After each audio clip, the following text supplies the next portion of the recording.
Bonsoir à toutes et à toutes. Bienvenue chez Make Sense. Est-ce que vous connaissez Make Sense par applaudissement? On connaît comment? On connaît plutôt pas mal, ça c'est une bonne nouvelle. Bon, pour ceux qui n'ont pas applaudi, Make Sense c'est quoi? C'est une espèce d'écosystème associatif donc, qui a été créé il y a une quinzaine d'années dans l'idée de redonner le pouvoir d'agir, agir sur son travail, agir sur son engagement, agir pour créer sa propre structure qui va fabriquer des solutions pour demain. Voilà, donc on fait plein de choses. On a aussi un gros volet donc, de sensibilisation aux thématiques environnementales et sociales. Et c'est dans ce cadre-là, en fait, qu'on organise ce genre de rendez-vous. Donc ce soir, on va parler politique et économie. Donc ça tombe bien parce que finance, ça n'a pas l'air d'être votre truc, mais ça va quand même être le sujet. Donc restez là. On va donc s'inspirer d'une personnalité politique qu'on a découverte notamment cet été, qui s'appelle Lucie Castet. Alors, normalement, cette soirée, elle n'aurait pas dû se passer ici.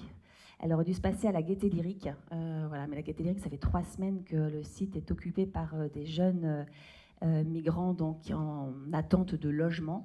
Et donc, on a dû fermer les lieux parce qu'il y a 300 personnes maintenant qui sont dans le lieu. Et en fait, on n'arrive pas à faire cohabiter nos activités classiques et l'accueil de ces personnes-là. Donc, voilà, je vous invite à nous soutenir parce que c'est pas facile. On veut vraiment trouver une solution de relogement pour ces jeunes. Et en gros, l'État et la mairie se refilent la balle. Et nous, on est au milieu de tout ça. Donc, on essaie que l'accueil soit le mieux possible. Mais en tout cas, suivez-nous sur les réseaux. À un moment donné, on va avoir besoin de vous pour nous mobiliser. Voilà. Normalement, ça aurait pas dû être moi ici, j'aurais dû être une grande perche frisée avec des grands bras qui s'appelle Vianney Louvet. Mais Vianney a la coqueluche. Alors, c'est très contagieux. Ça paraît bidon comme excuse, mais c'est totalement vrai. Alors donc, du coup, c'est quand même Vianney qui, normalement, prépare tout ça, qui a plein de blagues. Et donc là, on s'est dit, comment on va faire? On va se mettre à deux. Donc, on va se mettre à deux avec Talia. Et donc, on décline toute responsabilité de la blague, puisqu'on ne les a pas écrites, on les assume moyens. Et donc, on a un petit numéro de téléphone. Si vous voyez, envoyez des SMS pendant la soirée, ça, vraiment, Vianney, c'est hyper foireux, ça, c'est pas drôle. N'hésitez vraiment pas, non, vraiment pas. Je vais l'accrocher là devant, voilà, donc n'hésitez pas. Voilà. Voilà, cette soirée, elle est dans le cadre d'un cycle qui s'appelle Présente. C'est une série d'événements qu'on a organisé avec FAIR pour comprendre le pouvoir de notre argent, comment notre argent peut faire changer le monde, même si on n'en a pas beaucoup. Et donc, j'invite Lénaïg à nous raconter un petit peu qu'est-ce que c'est que ce programme Présente de FAIR, donc. Bonsoir. Ça marche, je pense. Bonsoir. Ouais. Merci. Pour vous dire, donc oui, je suis Lénaïg, je travaille pour l'association FAIR, qui est un collectif d'acteurs de la finance solidaire. Pour vous dire 2 mots sur ce qu'on fait, chez FAIR, on défend l'idée que la finance solidaire, c'est quelque chose qui existe déjà, qui est concret et qui est utile. En gros, c'est des citoyens qui décident ensemble de mettre leur argent au service de projets solidaires et écologiques. Et ça permet de recréer des liens entre des citoyens, des projets via leur épargne, ce qui spontanément ne vient pas forcément à l'esprit. Ce qui fait qu'au quotidien, nous, notre but, c'est de promouvoir la finance solidaire, de faire déjà savoir que ça existe et que vous pouvez utiliser votre argent et le réorienter vers des projets utiles à la société. Et aussi d'encourager les acteurs de la finance solidaire, les acteurs financiers qu'on peut connaître tous dans notre quotidien, leur montrer qu'eux aussi peuvent se lancer dans le solidaire et que c'est super comme expérience. Et c'est comme ça qu'on a décidé avec Make Sense de travailler ensemble pour la finance solidaire est un moyen de s'engager. Et le but avec les événements qu'on a construits ensemble, l'événement Présente, ça fait partie des moyens d'agir dans votre quotidien, de comment vous pouvez contribuer à la société avec tous les autres moyens que vous défendez. Vous parliez du travail et compagnie. Et voilà, on a fait plusieurs tests. Ça fait plusieurs années qu'on travaille ensemble à ces formats-là, de voir comment est-ce qu'on peut faire venir des mondes et vous montrer, vous, concrètement, ce que vous pouvez faire. Si vous voulez, il y a tous les stands qui sont là. Je tiens à remercier d'ailleurs les partenaires qui soutiennent ces événements. Il y a la Maïf, le ministère des Affaires de l'Europe et des Affaires étrangères et Goodvest qui nous soutiennent. Et on a des adhérents, notamment la CIDI et les Cigales, qui sont aussi là et qui pourront répondre à toutes vos questions juste après. Merci.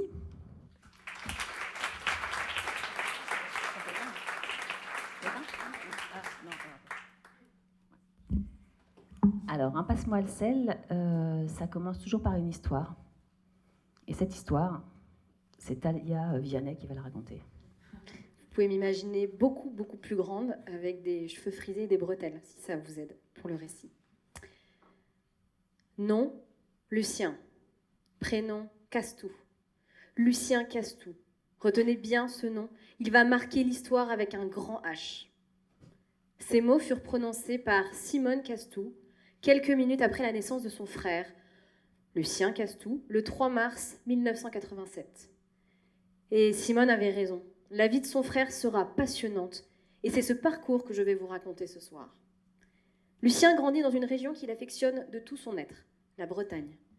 On raconte d'ailleurs que les premiers mots qu'il prononce sont les suivants, début de la citation, « Le Mont-Saint-Michel nous appartient à nous, et certainement pas à ces enflures de Normands. » Fin de la citation.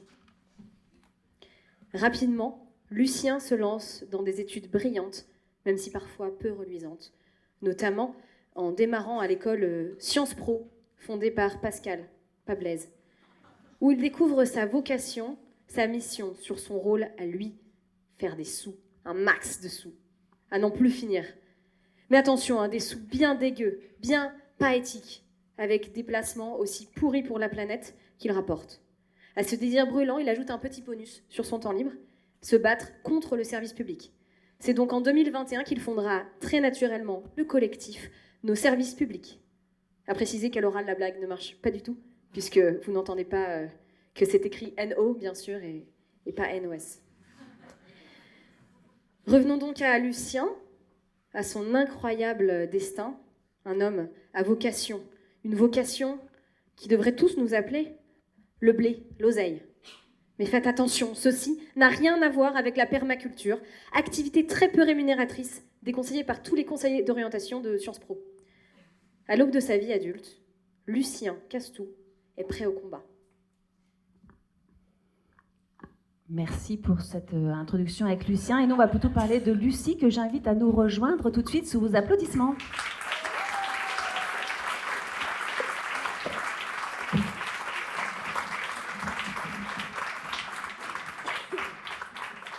Alors, entre deux fromages se trouve un micro. Merci beaucoup d'être là. On est hyper contente. Et donc, on va jalonner cette rencontre de différents chapitres. Et le premier, c'est les débuts. Incroyable, non? Mais elle a déjà tout dit. Hein. Presque. Donc, on a vu tout à l'heure que la finance, c'était pas votre truc, plutôt les financiers. Est-ce que Lucie, c'est votre truc? C'est ce qu'on va voir tout de suite. On va commencer par le QCM, le question à casse-tête multiple. Est-ce que vous connaissez bien Lucie Castet? Et comment ça va fonctionner, Satalia, ce petit jeu? Bien sûr. Donc, le principe est simple. 3 réponses, A, B, C. Vous connaissez peut-être YMCA, là, les danses, comme ça. Donc, concrètement, si vous pensez que la bonne réponse est la réponse A, je vous invite à faire un petit chapeau au-dessus de votre tête. Comme ça. Voilà. Très bien, belle démonstration au fond. Si c'est la réponse B, hop. Voilà. La réponse C, vous l'avez. Super. Voilà. Il y a peut-être des pièges. Hein. Attention. Donc, voilà. Hélène, à toi la parole. Et Lucie, donc, tu pourras intervenir par rapport aux réponses de la salle pour donner la vraie réponse et peut-être la commenter assez brièvement.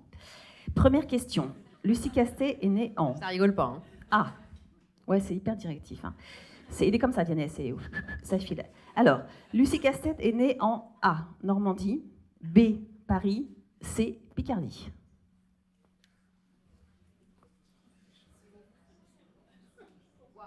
Ok, beaucoup de A. D'ailleurs, je n'ai pas précisé, si vous ne souhaitez pas, ne pouvez pas utiliser vos bras, vous pouvez évidemment crier la réponse aussi. Ah! Comme ça, voilà. Très fort. Ok, beaucoup de A. C'est la bonne réponse. Bravo. Très bien. Vous êtes hyper fort. Très très belle région, la Normandie. Attention. Lucie Castet est née le même jour que Walter Clopton Wingfield, qui est inventeur de tennis. Donc réponse A. Réponse B, Alexandre Graham Bell, qui est inventeur du téléphone. C, Michel Barnier, inventeur de la motion de censure. J'espère que vous savez. Waouh, alors là, il y a beaucoup plus d'hésitation. Je vois des positions serpents. Donc tennis... Pas sûr. Du C, du A. La salle est très divisée. La salle est extrêmement divisée. Alors, Lucie, J'espère que c'est la réponse A, mais j'en ai pas la moindre idée. Eh ben non, c'est la réponse B. C'est Alexandre Graham Bell, qui est un inventeur du téléphone, qui est né en 1847. Je précise que tu es né le 3 mars 1987. Ceux qui trouvent le delta d'âge entre Lucie et Alexander gagnent une place pour le spectacle de Vianney. Vous avez 20 secondes. Allez-y, même pas 5. J'ai entendu ? Je l'ai entendu à ma gauche, on applaudit. Bravo. Voilà, il y a son numéro au dos, n'hésitez pas. Alors, sur le CV de Lucie, on peut lire A. Sciences Po Paris, B. London Schools of Economics de Londres, C. École nationale d'administration. Ok. Ouais. J'ai vu un geste qui m'a plu là-bas. J'ai vu. Les bonnes réponses, Lucie? Les 3. Ouais. Les 3, bravo. C'était la question piège. Bravo. Alors, en 2002, Lucie gagne presque. La France a un incroyable talent. Lucie gagne presque le Vendée Globe. Lucie gagne presque Roland Garros. A, B ou C, la France a un incroyable talent. Le Vendée Globe, Roland Garros. Il y a les c'est pas à 3. chaque fois les 3 non plus. Hein. Elle est hyper forte, mais donc la personne ne joue Alors pas. je vois du A, C, un peu Roland Garros. Donc ça, ok. Hésitation Globe, entre la France a un incroyable incroyable talent et Roland Garros. Alors, ça serait quoi la bonne Alors, réponse? j'ai aucun incroyable talent à ma connaissance. Ouais. Et j'ai été ramasseuse de balles, donc j'imagine que c'est la 3. Voilà, C, exactement. donc la C, pardon. Et pas n'importe quelle ramasseuse de balles, on en parlera tout à l'heure parce que c'est un événement marquant du parcours de Lucie. Si Lucie avait été première ministre, son ministre des Affaires étrangères aurait été, peut-être, pu être. Ok. A. Dominique de Villepin. B. Raphaël Glucksmann. C. Emmanuel Macron. C direct par là-bas. Ok. A. Beaucoup de doutes. Beaucoup de doutes, un peu de B. On est un peu sur du A. Le C, certainement pas, et le A, peut-être. Ok. On y reviendra peut-être aussi. Ok. Alors, casse-tête, c'est aussi A. Un plat typique normand à base de moutarde et d'andouillettes. B. Une commune située dans le département des Landes où la médiathèque est ouverte le jeudi de 15h à 18h. C. Le nom de famille d'un Premier ministre à l'accent sudiste très agréable en période de Covid. On a C, B. C'est un B. Ouais, il y a pas mal de B. Eh bien, c'est un B. Incroyable. En 2021, Lucie cofonde A. Le collectif Normandie contre la pluie. B. Le collectif La privatisation, c'est vachement bien. C. Le collectif Nos services publics avec un S. La réponse C, en majorité. Eh ben, je crois que vous pouvez vous applaudir. Vous connaissez quand même pas mal Lucie Castet. Je vais te donner la parole à un moment donné. Hein. Je m'amuse bien, j'apprends plein de trucs. Alors, donc, passe-moi le sel. C'est une table avec un plateau de fromage. Et pas de sel. Et pas de sel, non, parce qu'il faut le demander à un moment donné, mais bon, il y en a déjà assez dans le fromage. Et donc, voilà, tu peux te servir à tout moment, même si je sais que tu as un dîner après. Raconte toute ma vie. Voilà. Alors, on va parler fromage. Voilà. Est-ce que tu connais les 5 fromages les plus consommés dans l'Hexagone? J'avais dit, je lui ai dit, est-ce qu'il faut que je prépare un truc? Elle m'avait dit non, rien du tout, tu m'as bien menti. Les fromages les plus consommés dans l'Hexagone, Ouais. je dirais le camembert, le comté, le chèvre, le reblochon, le roquefort. Ah, c'est pas mal, hein? J'ai écouté la salle. Hein. Selon vous, on est à combien de bonnes réponses, Hélène? Sans préciser lesquelles, hein, attention. 4, c'est pas mal. 4 sur 5 quand même. Je pense qu'on peut quand même applaudir. Tu sais que j'ai 4 bonnes réponses sur 5? Mais je dis pas lesquelles. Ok, j'enlève le reblochon. Désolée pour les Savoyards. On verra. Alors, on va voir. Donc, pour savoir si tu as les bonnes réponses, il faut que tu écoutes les... Ouais, mais Emmental. comté et mental, c'est pareil, non? Enfin, pareil, mais c'est pas... Non. Oh là là! Ça, c'est les, c'est les Normands, ça. On Les voit que j'ai camemberts, pas c'est assez pareil que le d'expérience chèvre en aussi. politique, Ouais. là, vous voyez, tout d'un coup, ça a trahi mon... Non, c'est pas du tout pareil, bien sûr. Alors, donc, pour avoir les bonnes réponses, il faut que tu écoutes tes questions. Et vous aussi d'ailleurs, hein, soyez très attentifs. Voilà. Et c'est là, on est sur le jeu de mots viennais, et quand on les a pas fait, c'est compliqué. Mais bon. Alors, qu'est-ce qui t'était conté dans ton enfance? Est-ce que waouh Voilà. Est-ce que tu peux nous raconter un petit peu ton enfance? Est-ce qu'il y avait un récit familial, un espèce d'idéal? Est-ce que la politique, c'était quelque chose qui était fort chez toi? Est-ce qu'on en parlait beaucoup? C'était quoi un peu la mythologie familiale qui t'a construite? Voilà, on rentre un peu dans le sérieux via le comté. Ouais, c'est... Putain, hein, t'as besoin de rien préparer, à part tu déroules tes 10 ans de psychanalyse en 10 minutes. Écoute, oui, la politique était importante dans ma famille. Donc mes 2 parents sont psychanalystes, mais j'avais...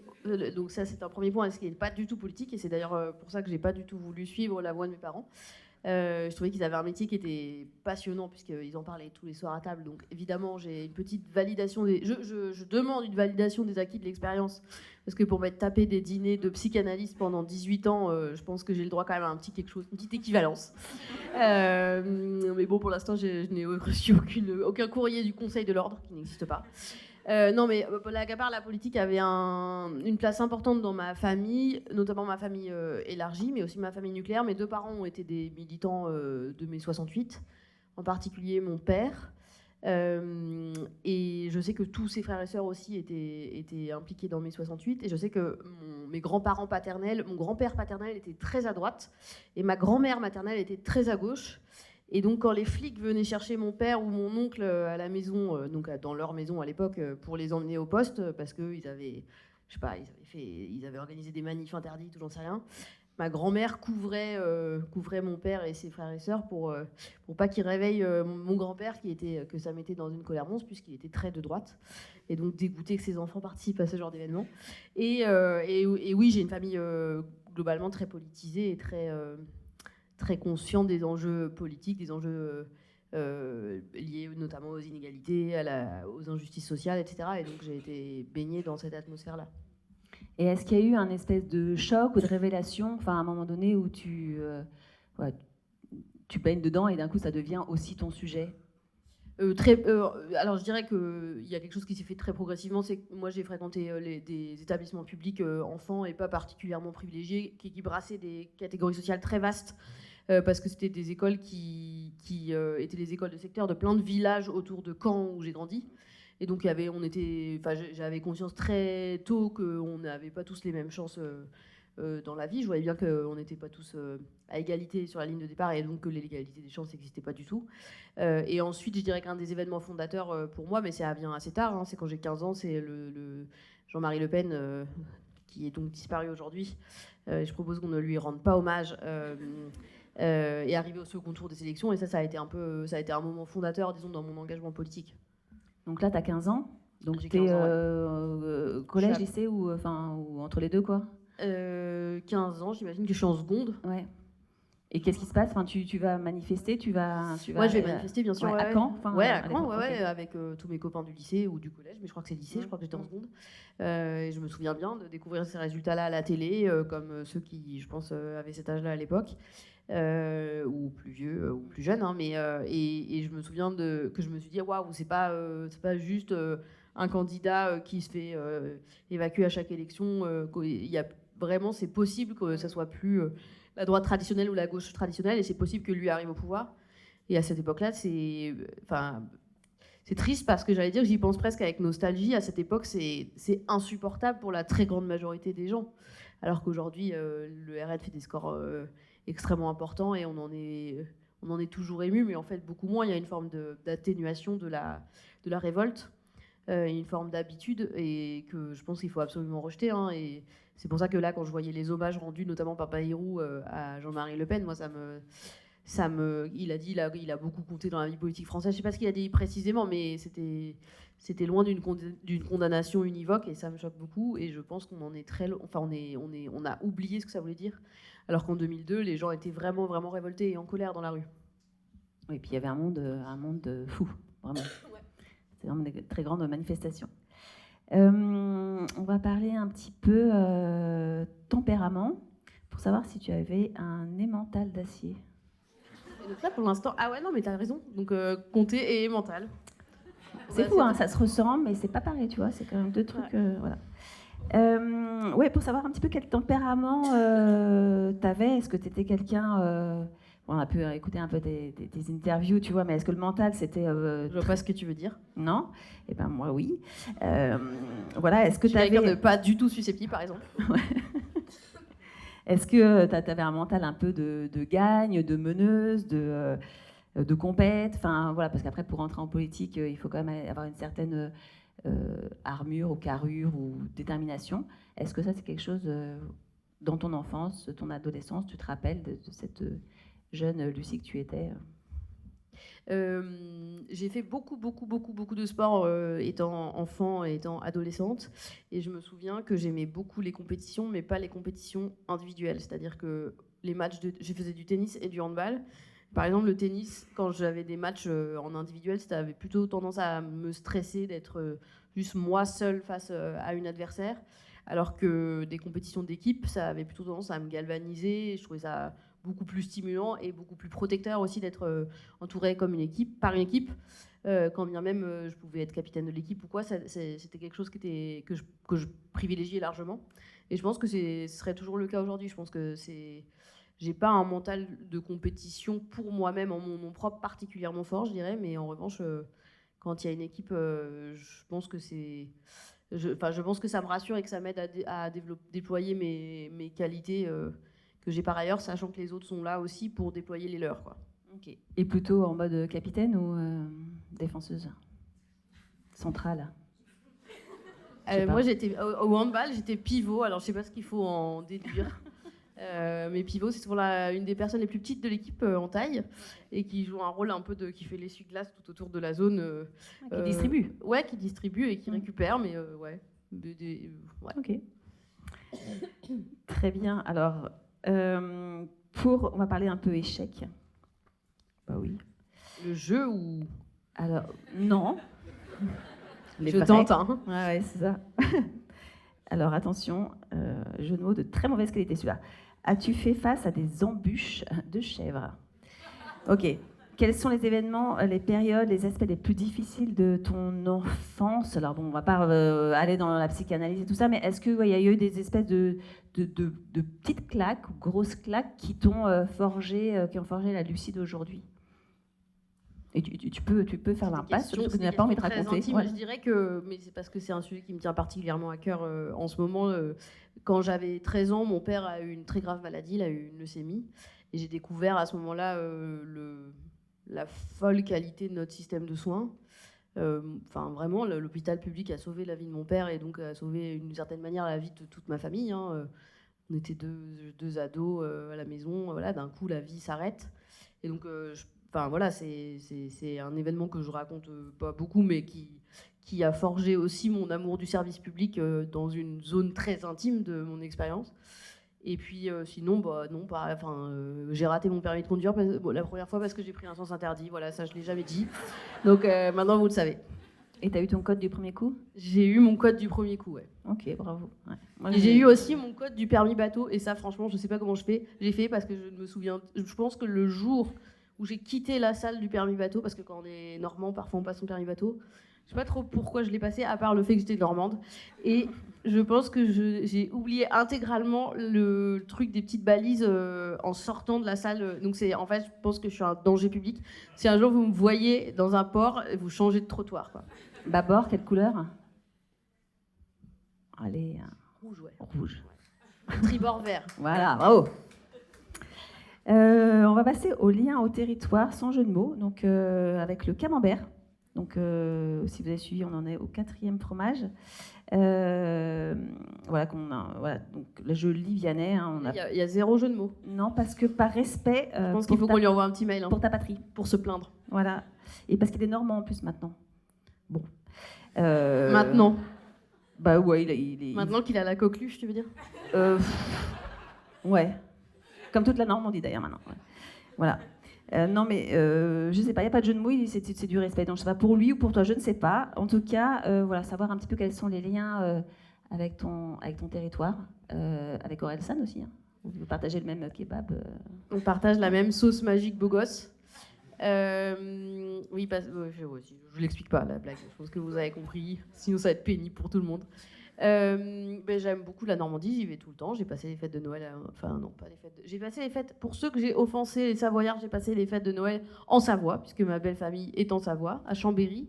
Et j'ai passé le Nouvel An en Normandie, puisque ma famille est encore en Normandie, donc j'y vais très régulièrement. Et c'est un territoire que j'aime beaucoup, qui est hyper attachant. J'ai passé mes 18 premières années de ma vie en Normandie, donc à Caen plus précisément, donc j'ai encore un attachement certain à cet endroit, quoi. Tous mes souvenirs d'enfance. Et c'est quoi ta plage préférée, ta plage de débarquement préférée? Parce que J'aime moi aussi pas- j'ai de la famille en Normandie. J'aime donc pas je peux, trop les grandes plages du débarquement, mais j'aime bien, par exemple, j'aime bien les petites plages comme Langrune. Ok, Paye pas de mine, ça pleine marche. de charme. Et tu te verrais y retourner? Enfin, tu te verrais un jour être député ou maire là-bas? Je sais pas. On ne sait pas. Ok.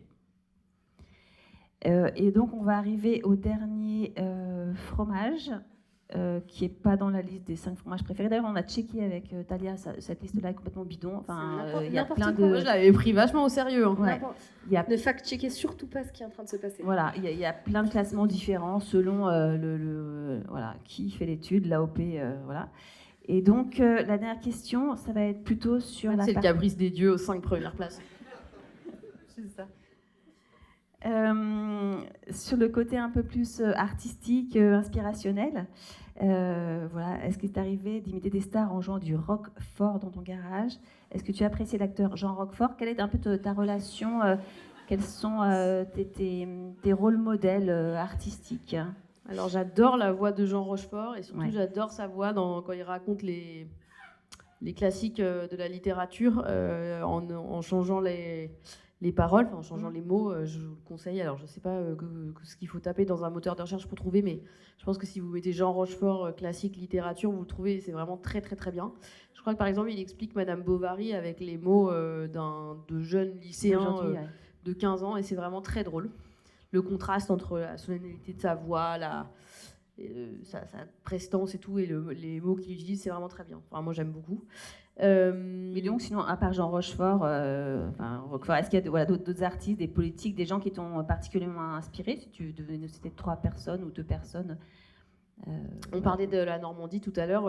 Une personne qui a beaucoup inspiré mon engagement politique, mais au sens très large, disons la façon de percevoir le terrain autour de soi et de percevoir les autres, c'est Florence Aubenas, qui est donc une journaliste, grand reporter, qui a écrit un livre qui s'appelle Le quai de Ouistreham, ou Ouistreham, je ne sais plus, où en fait elle se fait passer pour une femme qui cherche du travail, et pendant plusieurs mois, elle se fait embarquer dans les bateaux qui font la traversée de la Manche, donc entre Ouistreham et l'Angleterre. Et elle vit la vie avec ces femmes, et c'est vraiment incroyable. Enfin, moi, j'ai vraiment énormément aimé ce livre parce que c'est la politique comme je pense qu'on devrait en faire, c'est-à-dire zéro surplomb et beaucoup d'humilité. Et je pense que ça m'a beaucoup accompagnée après une fois que j'ai pu terminer ce livre, qui est très court, donc je vous invite vraiment à le lire, c'est vraiment génial. Il y a même un film, hein, si je ne me trompe pas. Je sais plus qui l'a fait. Emmanuel Carrère, non? Si quelqu'un a la réponse, il y a des places pour le spectacle de Vianney. Je peux vous faire des questions beaucoup plus faciles si ça peut vous arranger. Voilà, c'était quoi ta question? Oui, c'était ça. Si tu avais des personnes qui t'avaient inspiré, donc la Florence Aubenas, voilà, si tu as une autre personne, côté peut-être artistique. Ouais, côté artistique, j'aime. Je sais pas si tu veux que je te donne par exemple des noms de peintres ou. Ouais. Par exemple, pas des noms, mais ouais. Par exemple, dans ma chambre, j'avais un grand poster de ce peintre américain qui s'appelle Edward Hopper, qui est assez connu, mais qui me parle parce qu'il a une forme de... Il représente ce que je ne sais pas être, c'est-à-dire la contemplation, ce que je ne sais pas faire, une sorte de grand calme, il propose des peintures très contemplatives, de scènes souvent figées, et je trouve de le regarder, c'est rien que le coup d'œil est apaisant. Merci. Est-ce qu'on fait le bilan de ce jeu? Alors, on peut faire le bilan de ce jeu. Donc, si on récapitule, on peut y aller tous ensemble. Donc, le premier fromage... Ouais, comptez, il y en a qui suivent. Ok, deuxième. Ouais, troisième. Ouais, exactement, l'embûche, exactement. Quatrième. Ok, et cinquième. Et pas du tout. Et donc Lucie, tu avais raison, c'était le reblochon, figure-toi. Exactement. Donc simplement, c'est très compliqué de trouver un jeu de mots avec reblochon. Si vous en avez, vous pouvez les envoyer à Vianney. Vraiment, sérieusement, il est preneur. Donc n'hésitez pas. Envoyez des SMS en fait, qu'on lui pourrisse un peu sa soirée coqueluche là. Et au fond de son lit, voilà. Voilà. On s'amuse un petit peu. On va passer au deuxième chapitre, la vie réelle. Elle était aussi réelle, hein, celle d'avant, mais... Quand même. On revient à Lucien un petit peu, avant de revenir à Lucie. Lucien Castou entame sa vie professionnelle à 22 ans. Jeune, ambitieux, le regard vif. Il a parfaitement compris comment le jeu capitaliste fonctionne. Et il va vite, le Lucien. Son collectif, No Service Public, compte des adhérents très actifs comme Bernard A, Elan M, Jeff B, qui surnomme affectueusement mon Jeffou. Parce que oui, Lucien est un type plein d'amour. Mais faites attention, hein, un amour privatisé, rentable, un amour dont les immenses stocks sont conservés dans des livrets bien rémunérateurs et bien paradisiaques fiscalement parlant. Rapidement, Lucien s'entoure des grands de ce monde. Lors d'un entretien d'embauche pour intégrer une grande compagnie pétrolière, il raconte son anecdote préférée. Celle où il fut, à 15 ans, ramasseur de balles de golf lors du PGA Tour et où il écrasa la concurrence par son talent. Les employeurs en pleurent d'émotion, des grosses larmes de fioul sur leur costard cravate. Lucien progresse donc, son pouvoir d'achat et ses émissions de CO2 avec. Du CO2 comme des petites fleurs, des fleurs partout, du jasmin par exemple. Il trouve que c'est très beau et que ça sent très bon le jasmin, Lucien. Quant à ses activités périscolaires, Lucien décide de se consacrer au cœur du réacteur et là où tout commence. Il rejoint donc l'administration française, la direction générale du Trésor et enfin le ministère de l'économie française quelques années plus tard. C'est notamment lui qui crée la fiche de poste française sur Job That Makes Sense, je cite, « chargé de développement des circuits financiers clandestins et du blanchiment d'argent ». Il ajoute derrière « and happiness manager » pour rendre le tout plus harmonieux. La prochaine étape pour Lucien, devenir président de la République et transformer l'État français en « the French State ». Il hésita d'ailleurs longtemps avec « the French Touch », mais selon ses proches, c'était déjà pris. Donc tout est prêt. L'argent sale coule à flot. Lucien a hâte d'y noyer l'ensemble de son pays. Liberté, égalité, fraternitude.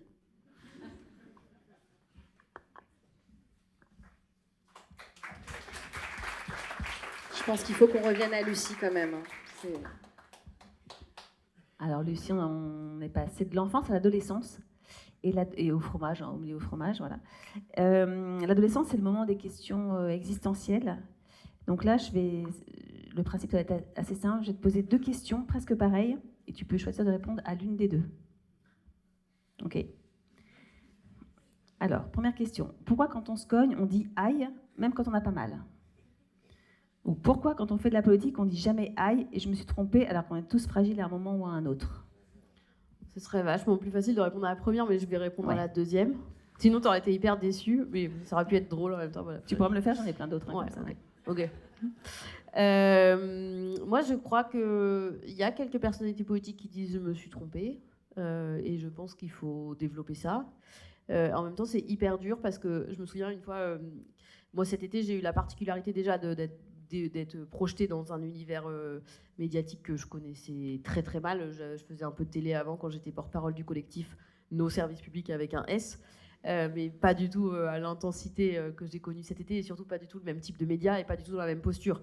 Quand vous êtes porte-parole d'un collectif, on vous interroge pour apporter des informations, éclairer un débat, mais donc on n'essaye pas de vous faire tomber dans un trou, alors que quand vous faites de la politique, parce que c'est ce que j'ai fait en fait cet été, on essaye de vous faire tomber et c'est beaucoup moins agréable comme ambiance de discussion sur un plateau.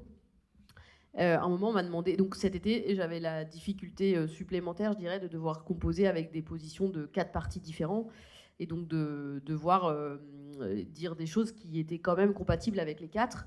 Bon, j'avais le programme pour m'appuyer, mais évidemment, le programme, il avait beaucoup de silence, donc c'était pas toujours évident. Et à un moment, la journaliste ou le journaliste, je sais plus, me pose la question sur ma position sur le nucléaire. Et là, dans ma tête, je me dis merde. Enfin, je me suis dit, bon, évidemment qu'ils allaient me poser cette question. Et donc, j'ai dit, écoutez, moi, j'ai pas de position totalement tranchée sur ce sujet. D'ailleurs, je pense que, enfin, au fond, c'est la vérité, c'est que je pense que c'est un sujet extrêmement compliqué et que On ne peut pas avoir une position totalement univoque sur ce sujet. Évidemment, il y a de la nuance, c'est un sujet très compliqué qui anime des débats politiques sans fin depuis des dizaines d'années. Et donc, je pense que c'est faux de dire qu'il y a une réponse simple à cette question. Mais sur le coup, il y a plein de gens qui m'ont dit « Ah, mais c'est nul, tu aurais dû dire tout de suite quelle était ta position et tout ça. » Et il y a plein d'autres gens qui m'ont dit « Mais en fait, c'était super bien. C'était très étonnant d'entendre une réponse de quelqu'un qui dit « Bah, en fait, moi, j'ai pas une position arrêtée. Et vous savez en plus qu'il y a des dissensions, c'est ce que je disais, des désaccords au sein du Nouveau Front Populaire sur ce sujet. Et donc, je peux pas vous répondre comme ça simplement. » Et des gens m'ont dit « C'est cool d'avoir fait ça et ça fait du bien. » Et je m'étais pas, moi, formulée. Enfin, moi, quand on m'a posé la question, j'étais embarrassée, j'étais embêtée qu'on me pose cette question et j'ai répondu en fait très sincèrement et donc j'ai eu la plupart des retours étaient plutôt positifs alors que je me suis dit en sortant bon bah voilà super, j'ai trébuché sur le nucléaire, j'ai trébuché sur une centrale et comme c'est très gros une centrale on peut se faire un peu mal. Je recoupe avec ta première question. Et en fait je pense que les gens ils seraient, mais peut-être vous allez me dire le contraire, mais que les gens seraient plutôt bienveillants avec le fait de dire bah en fait là-dessus je pense que c'est pas simple et donc j'ai pas une réponse tout de suite à vous donner qui est parfaitement limpide parce que même moi je suis encore en train d'y réfléchir. Et en même temps, les personnalités politiques, on les attend tout le temps au tournant. Et dès qu'ils disent un peu un truc qui donne l'impression qu'ils connaissent pas ou qu'ils sont un peu faibles, on les baffe quoi. Donc voilà, je suis partagée, mais moi je pense que c'est bien de pouvoir dire qu'on sait pas. Plutôt que de raconter n'importe quoi, ce qui se fait aussi pas mal dans... Ce qui se fait beaucoup, ouais. Voilà. Parce que moi j'essaie de pas faire, mais c'est ma déformation professionnelle, je pense. Je déteste parler d'un truc que je connais pas, mais il y a des gens qui sont assez pros là-dedans. Ouais. Je chute pas de nom. Hein. Non, bah non. Pourquoi dit-on c'est le meilleur sandwich que j'ai jamais mangé alors qu'on vient de le manger?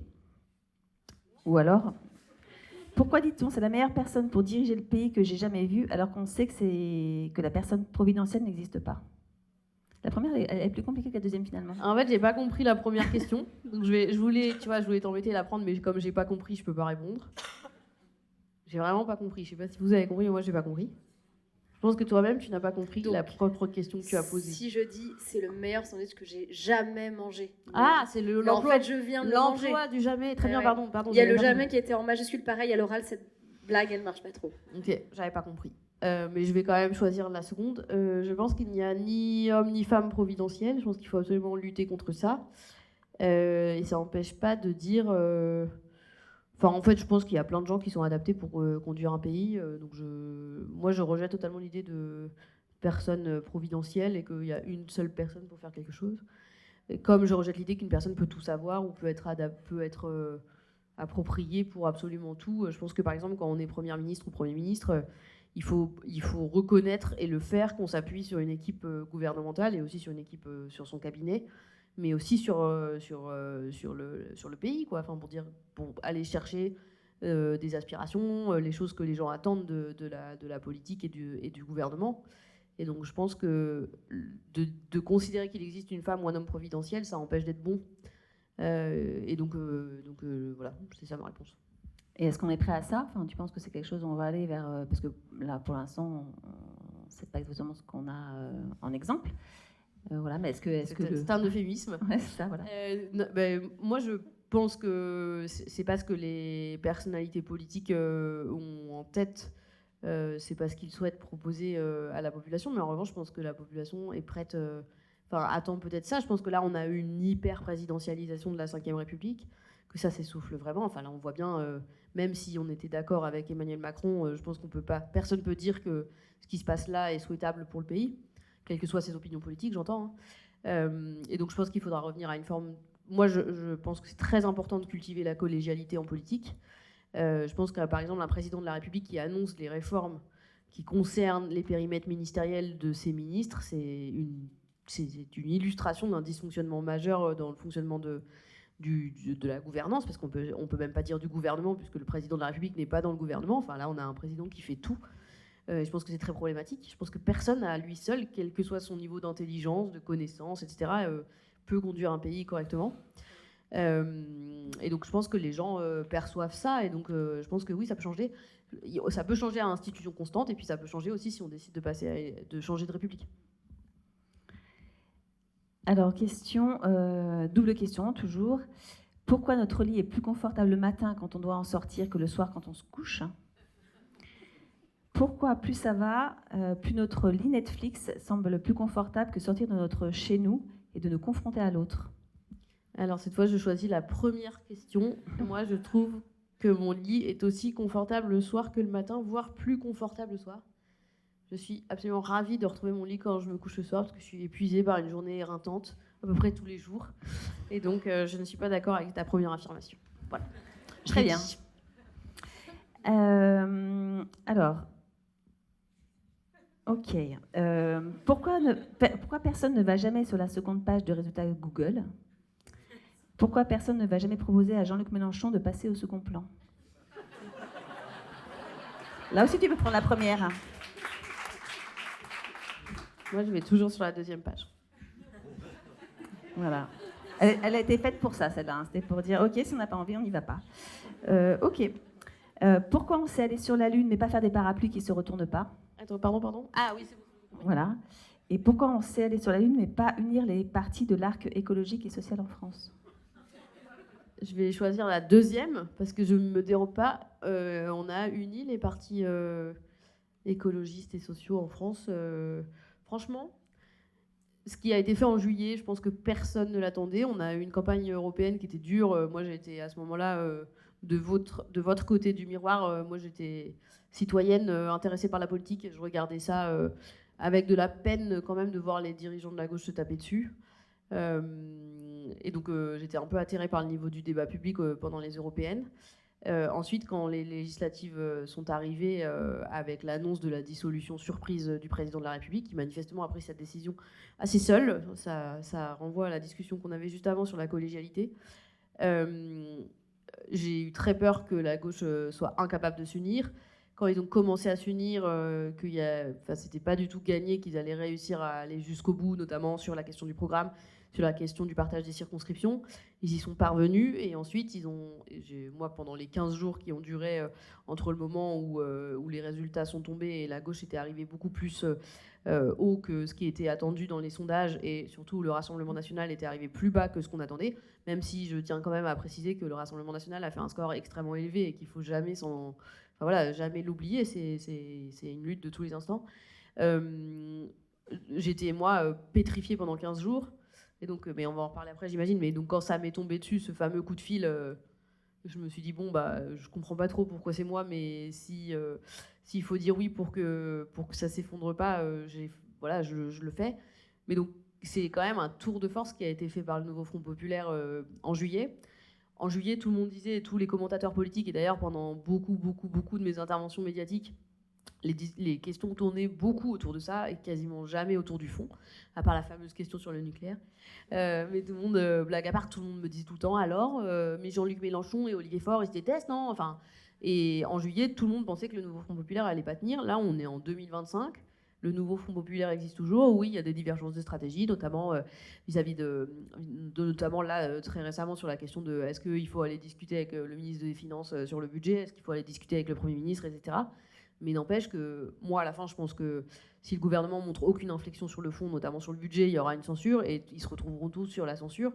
Et donc, au fond, on est parvenu à quelque chose qui n'était pas du tout gagné au départ. Donc, je pense que l'union existe toujours. Merci. Ouais, voilà, on applaudit. Alors, j'ai pas la coqueluche, mais je tousse, pardon. Ouais, non, mais elle en Normandie. Ah oui, bah oui, c'est ça. Peut-être que si alors, du coup. Je suis vaccinée, donc je peux pas l'avoir. Ah, ok. On va passer au chapitre Lucie Castel était-elle une femme comme nous?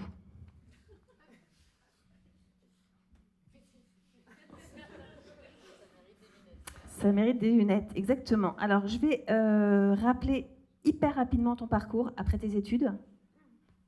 Et voilà, très vite. Et après, j'aimerais que dans ce parcours-là, tu nous dises quelle est la période la plus passionnante, la période la plus chiante et la période la plus paumée pour toi. Ok ? Alors, j'y vais.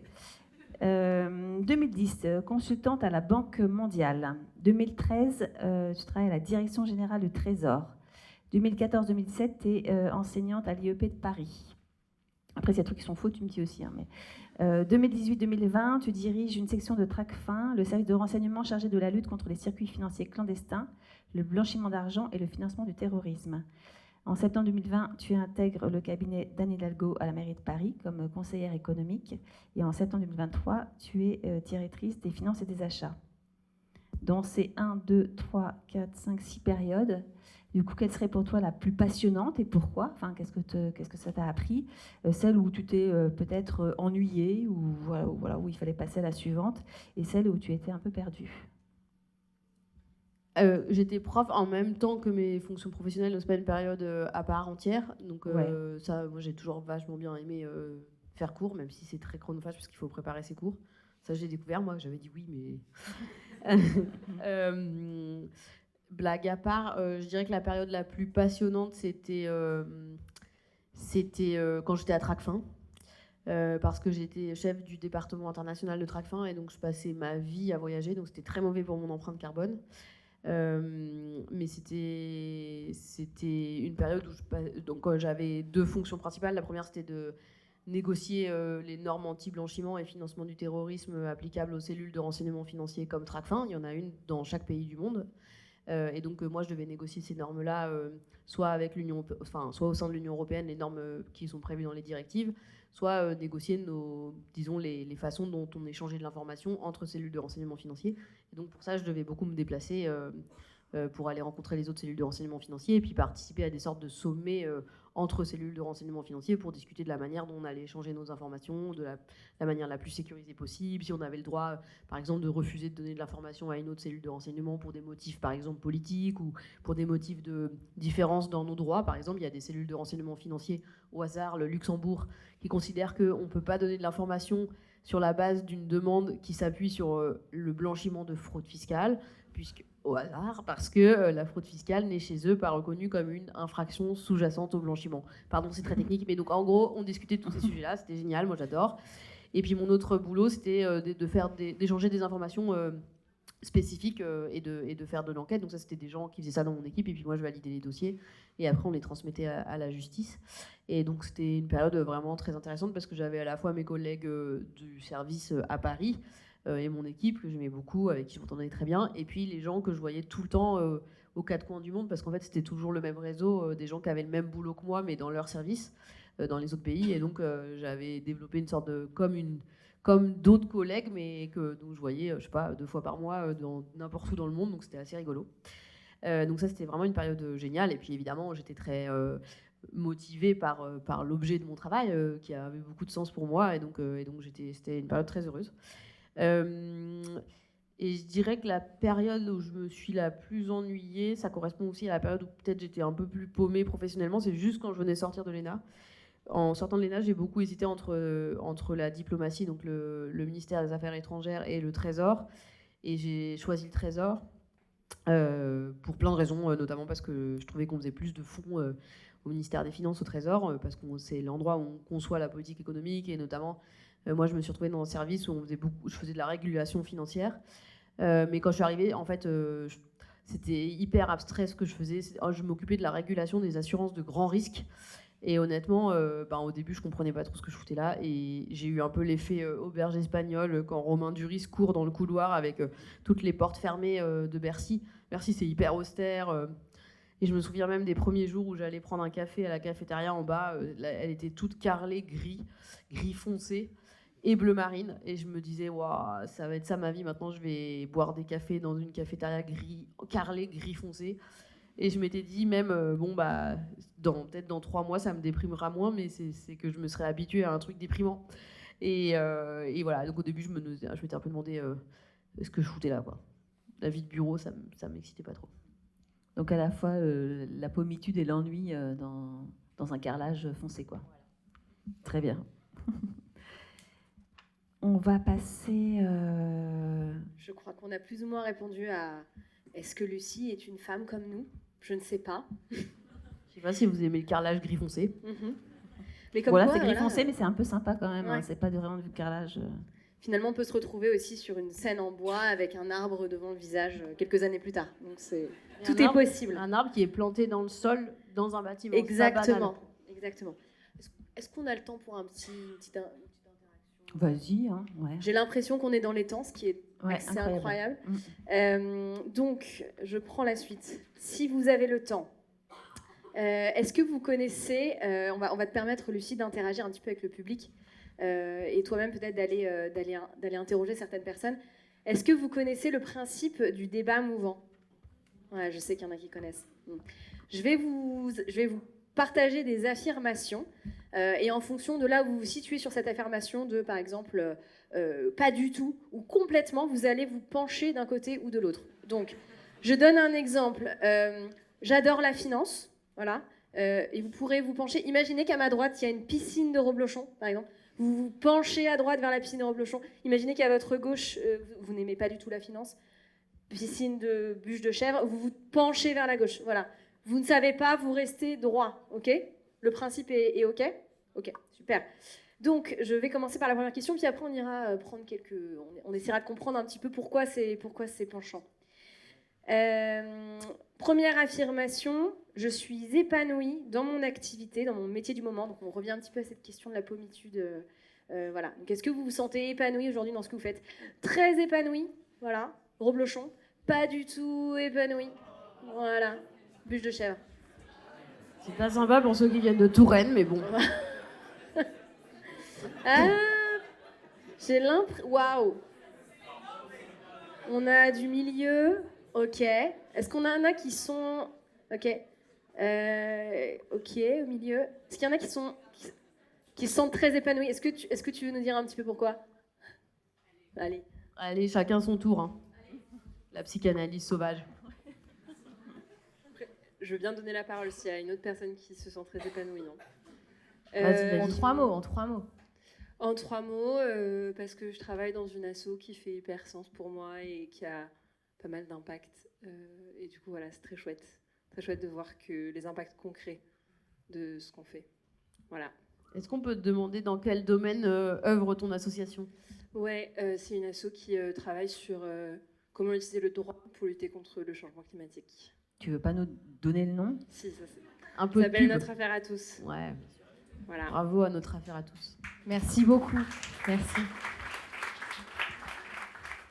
Voilà, donc nous ne sommes pas toutes et tous Lucie, mais on peut sortir aussi de la pommitude. C'est tout à fait possible. Deuxième question. Si demain je deviens Premier ministre ou Première ministre, la protection des services publics sera la priorité des priorités, avant même les mesures écologistes. Donc vous devenez Premier ministre, Première ministre, est-ce que vous faites passer les services publics avant tout ou absolument pas? Mais est-ce que je peux m'insurger contre la formulation de cette question? Évidemment. Parce que pour Alors, moi... le numéro de téléphone de Vianney, juste là, Ouais. niveau. Bah, c'est pas grave, je le dis quand même. Tu peux pas totalement t'en laver les mains. Pour moi, la protection des services publics, c'est aussi préparer la transition écologique parce qu'on le fait mieux collectivement et surtout quand on socialise la dépense. Ouais. J'ai absolument rien à répondre à ça, c'est tout à fait vrai. On va en rester à service public quand même en priorité et tout le reste à gauche. J'ai essayé de vous éviter une scoliose, mais bon. Je pense que là, il vaut mieux vous pencher. Ouais, j'ai l'impression que... Ah, il y en a... Ouais. Ok. Bon, j'ai l'impression que la salle va quand même plutôt dans ce sens. Est-ce que tu veux réagir justement c'est une conviction, c'est une de tes convictions fortes? Bah non, mais ça correspond à ce que je venais de dire un peu sur le ton de la blague, mais je pense vraiment que les services publics sont la mère de toutes les batailles parce qu'en fait, en réalité, on ne répondra pas à la question du changement climatique si on n'est pas organisé collectivement et surtout si... on sait tous que le changement climatique, c'est par défaut plutôt inégalitaire, hein, c'est plutôt les gens qui sont les moins privilégiés qui payent le plus, or ce ne sont pas les moins privilégiés qui polluent le plus. Et donc, on est obligé d'avoir un État ou une puissance publique globale, donc ça comprend aussi les collectivités territoriales, qui ont les moyens, non seulement financiers, mais aussi intellectuels, de planifier cette transition écologique. Et donc, ça veut dire qu'il faut qu'on développe considérablement nos services publics, non seulement qu'on les sauve, mais aussi qu'on les développe, pour faire, par exemple, pour être en mesure...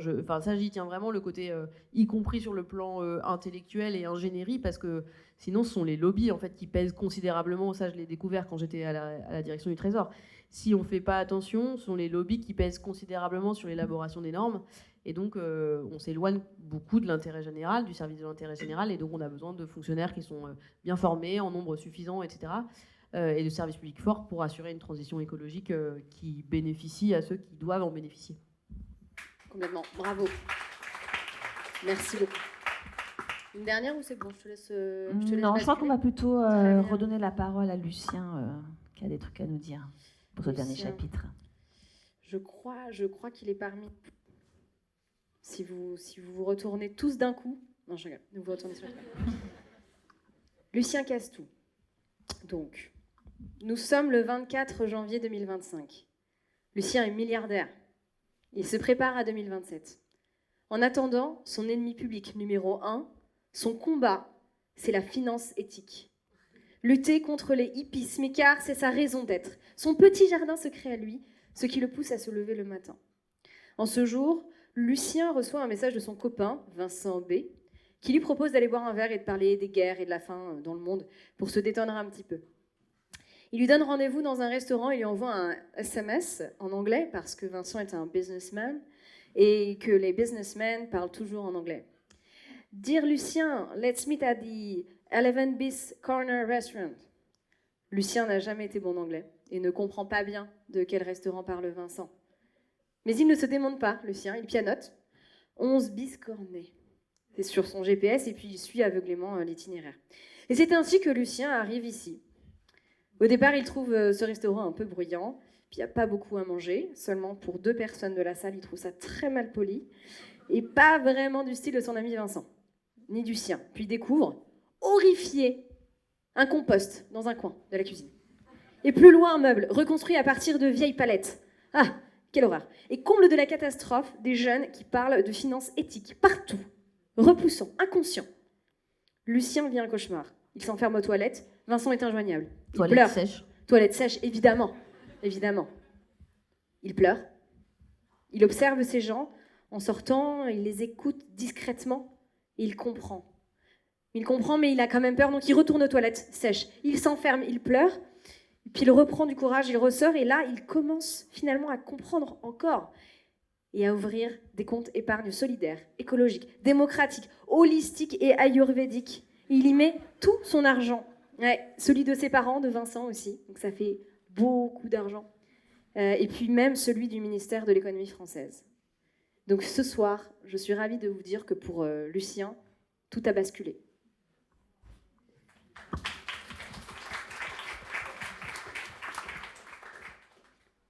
Alors, pour toi, Lucie, c'est pas ce soir que tout a basculé, mais c'est il n'y a pas très longtemps. Et on va essayer de revenir sur cette bascule. Et pour la retracer ensemble, on va faire appel encore à vous, cher public. Alors, j'aurais besoin de 3 personnes assez charismatiques. Est-ce que vous pouvez vous identifier? N'hésitez pas. Bon en lecture, éventuellement. Une personne superbe. Je vous invite à me rejoindre. J'ai vu une 2e main. Super, on peut les applaudir. Et une 3e personne. Ne me forcez pas. Je sais qu'il y a des gens que je peux désigner. Lucien, peut-être? Monsieur? Lucien. Super, merci. On peut les applaudir. Super. Très bien. Alors, Lucie, donc, ces trois volontaires vont te décrire des scènes. Voilà, a priori, et puis on te laissera rebondir dessus et nous raconter un petit peu comment est-ce que tu as vécu ces moments. Voilà, c'est cet enchaînement de scènes. Alors, je te laisse lire la scène numéro 1. Voilà, celle-ci, ici. Alors, lundi 22 juillet 2024, Lucie se balade sur son vélo dans Paris. Sur son téléphone s'affiche Olivier Faure. Il l'appelle pour lui dire que le PS souhaite proposer son nom comme potentielle candidate à être première ministre au nom du NFP. Lucie dit oui assez vite, pensant qu'elle ferait juste partie d'une longue liste et que ça ne l'engage pas plus que ça. Merci beaucoup, on peut l'applaudir. Beaucoup de charisme dans cette lecture. Merci beaucoup, en effet. Alors, à ce moment-là, je me balade pas dans Paris. Je suis en train de sortir. J'étais donc à la direction des finances de la ville de Paris. Je sors du bâtiment pour aller dans le garage à vélo. Je vous raconte tout, hein, puisqu'on en est là. Bien sûr, on est là pour ça. Après vous avoir raconté toute ma vie. Et donc, je suis dans le garage à vélo. Je crois que j'ai détaché mon vélo et que je suis en train de sortir le vélo du garage à vélo. Vous savez, ce moment où la porte se referme quand vous êtes en train d'essayer de sortir le vélo. Enfin, voilà. C'était une réponse à la question, est-ce que je suis comme vous? Oui, je suis comme vous. Moi aussi, je me prends les pieds dans la porte au moment où elle se referme quand j'essaie de passer derrière. Et donc effectivement mon téléphone sonne et le nom de Olivier Faure s'affiche. Alors il faut savoir que oui, j'avais le numéro d'Olivier Faure dans mon téléphone, donc c'est pas un numéro inconnu qui s'affiche, C'est le numéro d'Olivier Faure. Je le connaissais pas, mais je l'avais parce que 1 an avant, j'avais animé un débat entre tous les chefs de la gauche dans un festival qui s'appelle le Festival des idées, qui est organisé par 2 copains, un qui s'appelle Guillaume Duval, qui était le rédac-chef de Alternative Éco, et un autre qui s'appelle Christian Paul, qui était député de la Nièvre, et qui m'avait demandé d'animer ce débat de manière un peu ironique, rétrospectivement. Et donc j'avais dû appeler les principaux intervenants de ce débat pour leur dire en gros comment le débat allait se dérouler, et donc il se trouve que c'était la seule et unique fois où j'ai parlé à Olivier Faure de ma vie, mais donc j'avais enregistré son numéro dans mon téléphone. Et donc son numéro s'affiche sur mon téléphone, et là je me dis mais pourquoi il m'appelle ? Parce qu'en plus je voyais bien où on en était des discussions et tout, donc je me suis vraiment demandé pourquoi il m'appelle, et donc j'envoie un texto à ma femme en lui disant c'est marrant, Olivier Faure m'appelle. Et donc elle me répond ah peut-être qu'il va te proposer d'être PM, et là je lui réponds ah. Et après je mets mon donc je décroche et je dis allô bonjour Olivier, et je mets mon téléphone dans ma poche et je monte sur mon vélo. Oui je sais c'est pas bien, mais bon, voilà. On fait ce qu'on peut.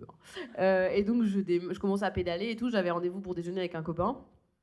Et Olivier Faure, vous le connaissez peut-être pas, mais il parle beaucoup. Et donc il commence à m'expliquer la situation politique actuelle, enfin du moment. Qu'on ne connaissait pas du tout. Voilà, et moi j'étais très angoissée par la situation politique du moment, donc j'avais envie de dire Olivier, ne remue pas le couteau dans la plaie, ça ne sert à rien. Mais en même temps, plus il parlait, j'écoutais pas vraiment parce que je me disais mais qu'est-ce qu'il veut ? Et au bout d'un moment, il me dit « Oui, je voulais te consulter sur quelque chose. » Et donc là, mon incompréhension redouble, puisque me consulter sur quelque chose, c'est-à-dire... Enfin, vraiment, je ne comprenais pas du tout où il voulait en venir. Et puis, il y a un moment où, là, je ne sais plus ce qu'il a dit exactement, mais il a commencé à parler de service public et tout. Et là, je me suis dit « Ah, ok. » Et donc, je me suis dit « Mais il ne va pas vraiment me dire ce que je pense qu'il s'apprête à me dire. » Et puis, bah, si. Et donc, à ce moment-là, je n'ai pas accepté vite. Non, j'ai dit « Mais... » J'ai dit quelque chose comme « Mais vous en êtes vraiment là ?» C'est vous montrer l'amour-propre qui déborde. Et j'ai dit « Non, mais bon, quand même. » Et donc, après, je lui ai dit « Bon, écoute, si ça t'arrange... » En gros, moi, j'avais un peu l'impression de lui rendre service, quoi. Donc, je lui ai dit « Si ça t'arrange, tu peux proposer mon nom aux autres, mais tu leur dis pas que tu m'as parlé, comme ça, je peux réfléchir, quoi. » Et puis, je suis allée à mon déjeuner. La personne avec qui je déjeunais, je la connaissais pas très bien, donc je lui ai pas raconté. Mais autant vous dire que j'avais un peu de mal à me concentrer. Et après, je sais plus trop ce que j'ai fait cet après-midi-là. J'ai dû passer 2-3 coups de fil à des amis. Et puis ensuite, je sais pas s'il y a d'autres questions sur ce sujet, mais ensuite, en gros, le lendemain, le soir... Attention, le lendemain, on y arrive. Ok, bah je finis sur le soir. Le soir, donc je rentre chez moi, je raconte ça à ma femme qui me dit mais t'es sûre quand même c'est quand même un gros bouleversement. Hein. Et là, je lui dis, mais non, mais t'inquiète. Je dis, t'inquiète pas, il va rien se passer, ou un truc comme ça. Et puis, bah voilà. Merci beaucoup. Merci à notre première personne très charismatique. On peut applaudir à nouveau. Deuxième personne, voilà, bonjour. Je te laisse lire la scène numéro 2.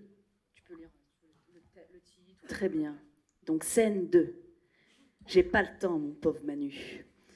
Mardi 23 juillet. À cette époque, Lucie a un podcast politique. On n'a pas tout essayé et s'apprête à enregistrer son podcast avec son invité du jour, Annabelle Alouche. Manuel Bompard, député de la France Insoumise et NFP, l'appelle. Elle lui demande de rappeler. Elle aura ensuite au téléphone, puis Jean-Luc Mélenchon. Merci beaucoup. On peut également l'applaudir, s'il vous plaît. Voilà. Donc, jour 2, là. Donc le jour 2, effectivement, le midi, j'enregistrais le dernier épisode de la saison de mon podcast qui s'appelle « On n'a pas tout essayé », que j'enregistrais avec 2 amis. On avait à chaque fois un invité ou une invitée et qui était plutôt quelqu'un, une ou un intellectuel, un philosophe, un chercheur, et on le faisait parler de son sujet avec l'idée de remettre de la nuance à gauche. Ça s'assumait plutôt de gauche, mais pas d'un courant spécifique. Remettre d'ailleurs nous 3 les invitants, on n'était pas tous d'accord du tout sur le fond surtout, hein. Et donc on faisait parler à cette personne pendant 1 heure, donc l'idée c'était vraiment d'aller dans le fond des sujets, de discuter de manière longue pour pouvoir laisser émerger de la nuance, de la complexité. Et ce jour-là, on n'enregistrait pas avec Annabelle Alouche, que j'embrasse, qui s'occupe des sujets éducation, mais avec Lucille Peytavin, qui a écrit un livre qui s'appelle Le coût de la virilité, qui est très intéressant, qui montre notamment que 96%, je crois, des personnes qui sont en prison sont des hommes, et qui calcule le coût pour la société de la virilité, de l'éducation viriliste que reçoivent les hommes dans la société. C'est assez intéressant. Et donc ce jour-là, bon, j'ai encore un côté, pour poursuivre la psychanalyse sauvage, encore un côté bon élève, et je me dis, je vais pas me laisser bouleverser par cette petite histoire de Premier ministre, donc je vais quand même enregistrer le dernier épisode. Et donc effectivement, on commençait à enregistrer à 13h, on est dans le studio, je mets mon casque pour enregistrer ce dernier épisode, et là je vois le numéro de Manuel Bompard s'afficher. Toujours la même histoire que pour Olivier Faure, hein, j'avais son numéro dans mon téléphone pour l'organisation de ce fameux débat 1 an auparavant. Et donc je lui dis je lui dis oui, bonjour, ça te dérange si je te rappelle plus tard? Et il me dit non, ok. Je pense qu'il était un peu surpris. Oui, c'est pour être première. Oui, bah là j'ai pas le temps. Donc et donc mais j'ai vraiment fait ça, mais sans vraiment me rendre. Enfin bref. Donc et donc après j'ai rappelé après le podcast et on a passé un long moment au téléphone. Cette histoire est vraie. Magnifique. Merci beaucoup. On peut applaudir également. Et pour la dernière scène, voilà, je te laisserai expliquer de manière un peu brève pour qu'on passe à la dernière étape de ce... Passe-moi le sel. Oui, scène numéro 3, un petit caf avec France Inter, mercredi 24 juillet sur France Inter, alors que Léa Salamé et Nicolas Demorand sont en vacances, ils ratent la première interview publique de Lucie Castet. Plusieurs millions de personnes la découvrent du jour au lendemain et l'écoutent, entre parenthèses, contrairement à Emmanuel Macron qui fait la sourde oreille. Merci beaucoup. On peut applaudir Lucien. Merci. Oui, alors donc ça c'était le lendemain de l'annonce, le lendemain matin. Donc quand le truc est sorti, il était 19h, donc le 23, le mardi je crois. Exactement. Il faut savoir que moi j'avais dit oui, pas vraiment. Enfin j'avais eu donc cette conversation du lundi où je dis bah si tu veux vas-y donne mon nom sans dire que tu m'as parlé, et après ils m'ont redit vers 16h30 le lendemain bon tout le monde est ok, c'est toujours bon pour toi. Donc à ce moment-là évidemment je vais pas dire ouais en fait non. Et parce qu'ils me disent on voudrait l'annoncer à 19h parce que Macron parle à 19h, et donc je me dis je peux pas me défiler maintenant, donc j'ai dit oui. Et donc là je me souviens j'ai appelé mes parents pour les prévenir quand même parce que voilà. Je me suis dit ah ouais merde ça va leur faire un drôle d'effet. Mais c'est à peu près les seuls que j'ai eu le temps de prévenir. Donc là je me souviens dans le bureau du directeur de cabinet de l'adjoint aux finances. Le directeur de cabinet était parti en vacances. Et donc j'occupais son bureau pour avoir un siège pour m'asseoir, quoi. Donc j'avais mon ordi, puis je décide de faire le numéro de fixe de mes parents, puisque mes parents ont encore un téléphone fixe. C'est, je pense, le % des Français qui ont encore un téléphone fixe. Et donc c'est mon père qui décroche, et je lui dis oui, je voulais juste te prévenir que mon nom allait être proposé pour être première ministre, et tout ce que je te demande, c'est ton soutien inconditionnel. Et là il m'a dit ah ouais mais non, mais attends, mais non. Et donc j'ai dit merci beaucoup, à plus tard, et j'ai raccroché. Je m'en veux un peu a posteriori, mais j'avais vraiment pas du tout la force de le convaincre, quoi, parce que déjà moi, que j'étais pas totalement convaincue, donc voilà, le truc sort à 19h. Et alors je sais pas tellement par quel miracle s'est constituée une équipe autour de moi très vite, une équipe d'une grosse dizaine de personnes, essentiellement des gens du collectif Nos Services Publics. Personne des partis, tous les journalistes pensaient que les partis avaient tous dépêché 2 ou 3 personnes qui débarquaient chez moi le soir même, pas du tout. Le premier truc que je fais, je crois que c'est que je me mets en congé, parce que je me dis, oh là là, faut que je sois impeccable sur le plan éthique et déontologique, donc je voulais absolument être en congé. Donc je me suis mise en congé à partir du lendemain. Je crois que j'ai envoyé un texto à ma secrétaire pour dire, est-ce que vous pouvez me mettre en congé s'il vous plaît? Donc elle m'a mise en congé. Et ensuite, il y a, je sais pas, 10 personnes, 5 personnes qui ont débarqué chez moi le soir pour préparer France Inter le lendemain. Enfin, je sais plus par quel miracle, on m'a dit, oui, demain matin, tu es sur France Inter. J'ai dit, ah, ok. Et puis il y a des gens qui sont venus chez moi, mais c'était des copains, pas des gens des partis, pas du tout. J'ai jamais eu de média training par les partis, rien du tout. Je pense que c'est ça qui m'a sauvée a posteriori. Hein. Et donc ils débarquent chez moi et ils me disent bon bah voilà, on pourrait réfléchir à ce que tu pourrais vouloir dire et tout. Donc je dis ok et tout. Et puis le lendemain matin, je me retrouve effectivement à France Inter. C'est un peu lunaire. J'avais déjà fait pas mal de radio quand même pour le collectif, mais ça n'avait aucune commune mesure puisque l'enjeu n'était pas du tout le même. Et je me souviens que ce matin-là, bah, évidemment, je suis un peu stressée. Moi, j'ai l'impression d'être méga stressée, d'avoir la gorge très nouée quand je parle et tout. Plein de gens m'envoient des textos super gentils pendant et après. Bon, pendant, je lis pas mes textos en direct, mais je les vois après et c'est plutôt des textos très gentils.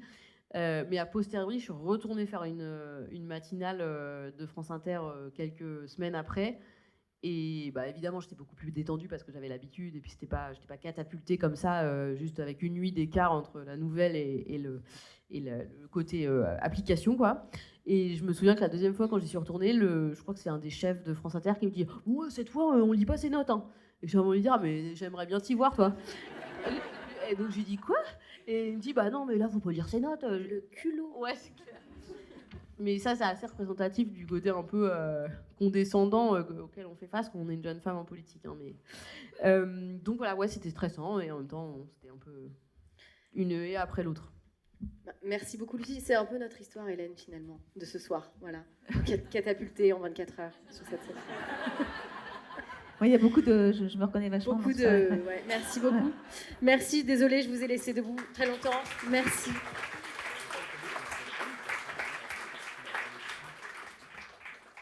Alors, il nous reste très peu de temps, parce que, donc, je le répète, Lucie a un dîner. Et Lucie tient ses engagements. Ce n'est pas si fréquent. On va, pour parler un petit peu de la suite, je vais te poser des questions. On va se projeter au 1er janvier 2028. Et tu vas me donner juste un chiffre de probabilité entre 0 et 100, sans trop commenter. Ok. Tu es présidente de la République après Lion de la gauche. 2028. Un chiffre entre 0 et 100 en termes de probabilité. C'est pas... C'est vraiment dégueulasse. Ouais, c'est enregistré, mais en même temps... C'est vraiment dégueulasse. Ok, tu veux qu'on reprenne la question de quand on sort du lit, plus chaud, ouais, ok. Non, le truc de la recherche Google, je préfère. Ouais, ok. Non, vas-y, passe à la question suivante. Ok, tu es première ministre après l'Union de la gauche. 2028. Première ministre en 2028 ? Ouais, bon, tu préfères quelle année ? Non, mais si, c'est pas mal. Bah 2027, autant qu'à faire, quoi. Oui, bon, c'est vrai que ça colle mieux, 2027, ouais. Sinon, ça veut dire que ton premier gouvernement, il tombe au bout d'un an, c'est chiant. Ouais, hein. c'est chiant, ok. Alors 2027. Ou alors, c'est j'ai tenu plus d'un an. Ouais, non, ça marche. Ouais. Si on peut dire ça, si tu veux, je te Ok. sauve ta question. Très bien, faut que ça aille vite, par contre, sur le 0 et 100. Ouais. Ouais. Bah, je sais pas, 20 Enfin, ok, c'est pas énorme. Tu es dirigeant d'une ONG. 60 Tu es prof de tennis le lundi, handball le mardi, taekwondo le mardi, et le reste du temps, tu accélères la décroissance en ne faisant rien. 100 100, ok. Tu as lancé un nouveau podcast qui s'intitule Lucie, moi danser. C'est pas dingue, elle est pas dingue non plus celle-là, mais c'est comme ça, hein, c'est pas... c'est 0. 06 là. Ok. Tu lances un nouveau parti politique qui s'intitule Lucie, 6ème République. 0. Mon parti politique, ça n'appellera jamais Lucie. Ok. Tu es dans la rue accroché à la statue de la République parce que tu fais de la désobéissance civile pour lutter contre les mesures du nouveau gouvernement RN. 100. Non, pardon, non, bah non. J'allais répondre avant que tu dises pour le nouveau gouvernement RN. Bah justement, tu fais de la désobéissance, tu vois. Non, mais j'espère qu'on n'a pas 100 de risque d'avoir le Ok. RN au pouvoir. Donc je dirais pour pas... Je suis pas très superstitieuse, mais je vais dire quand même 0. 0, très bien. Merci beaucoup pour ce sondage express. Merci. Merci à tous et toutes. Est-ce qu'on prend 2 petites questions ou pas? Tu nous dis là, bien sûr, bien sûr. Ok, et ben on y va. 2 petites questions dans la salle. Et sachant qu'en attendant, tu peux prendre l'apéro, hein, n'hésite pas. C'est... Voilà. Mais arriver en ayant déjà dîné chez des gens, c'est ultra inconvenant. Tu Alors, peux faire semblant de ne pas avoir dîné, C'est mais vrai. ça implique d'avoir un estomac bien accroché. C'est Ce qui est ça. mon cas. est-ce que vous avez des questions?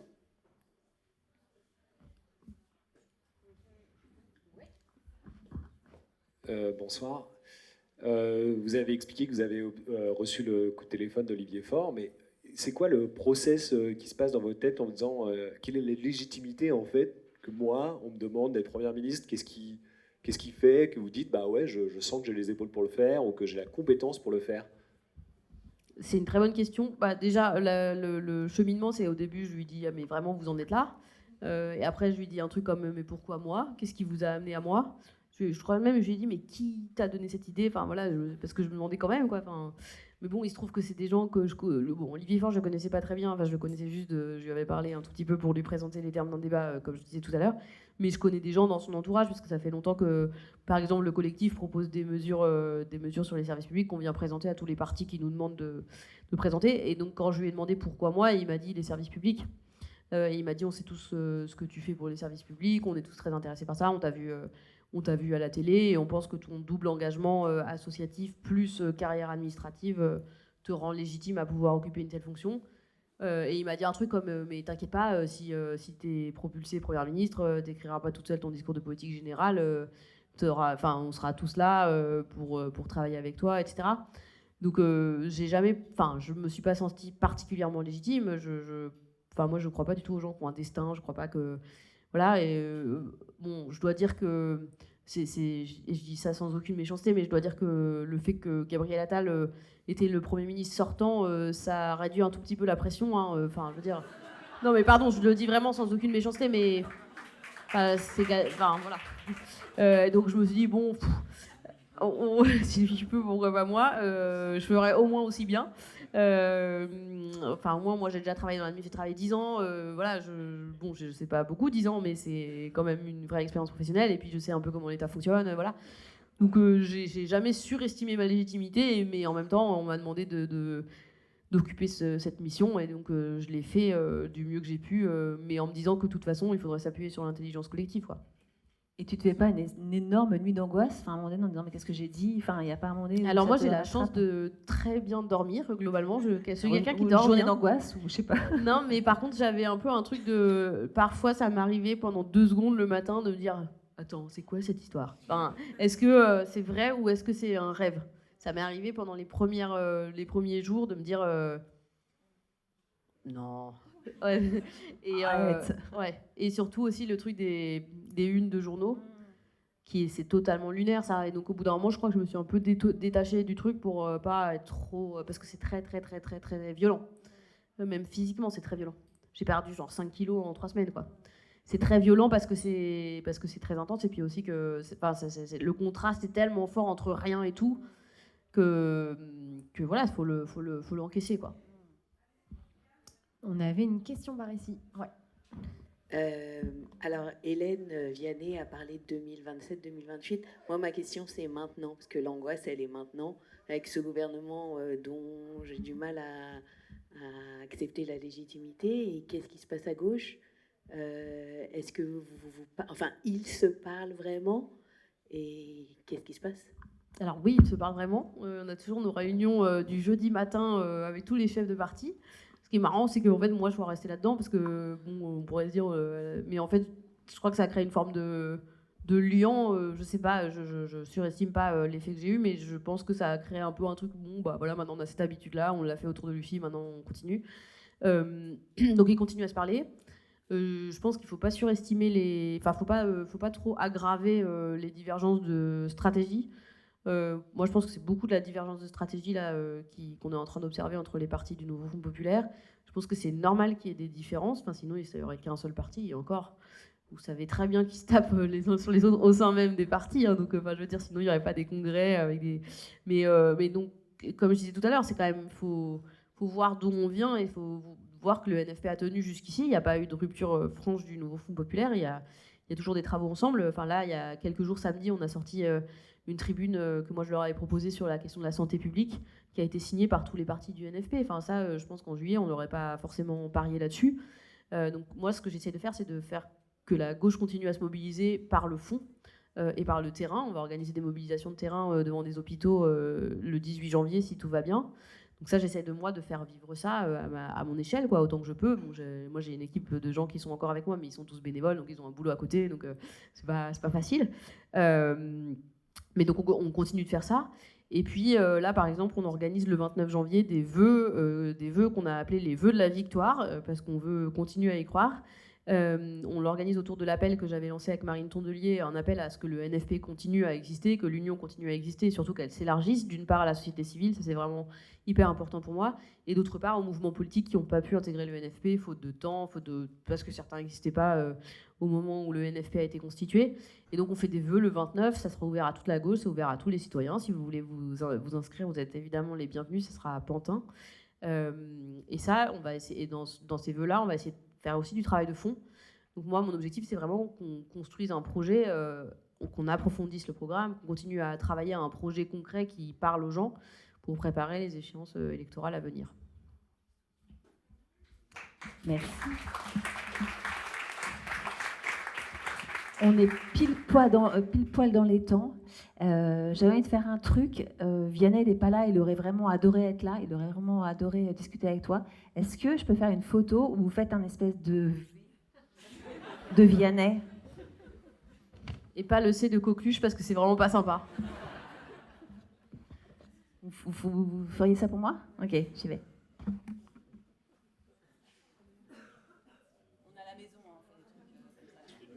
C'est le moment où c'est une vidéo en fait. Comme ça. En même temps, avec la lumière, on voit rien. Est-ce que quelqu'un à l'arrière peut faire une photo dans l'autre sens? Regardez vos V. On garde son V s'il vous plaît. On garde son V. C'est super. Emma ou Agathe, est-ce que vous pouvez faire une photo? Parce que moi, en fait, c'est à contre-jour, on voit rien. En fait, c'est une photo un peu pourrie. On dirait que vous êtes très content, mais pas vraiment. Voilà, merci beaucoup. Je voulais remercier Lucie. Merci à toutes et tous. Qui n'avait rien préparé, et c'est tant mieux parce que c'était hyper intéressant. Toutes les personnes qui ont aidé donc à l'organisation de cette soirée, donc Vianney, je crois qu'on l'a assez cité. Talia, merci d'avoir été cette doublure de Vianney avec moi-même. Avec plaisir. Agathe, Emma, Noah, Gemma, toute l'équipe du Space aussi. Et puis donc nos partenaires, la Maïf, Good Invest, le ministère des Affaires étrangères. Et donc on va poursuivre cette soirée par un buffet. Donc vous allez pouvoir continuer à parler économie, finance avec donc nos différents partenaires et rester un petit peu avec nous parce qu'on est bien ensemble. Très bonne soirée. Bonne soirée, merci beaucoup pour votre accueil.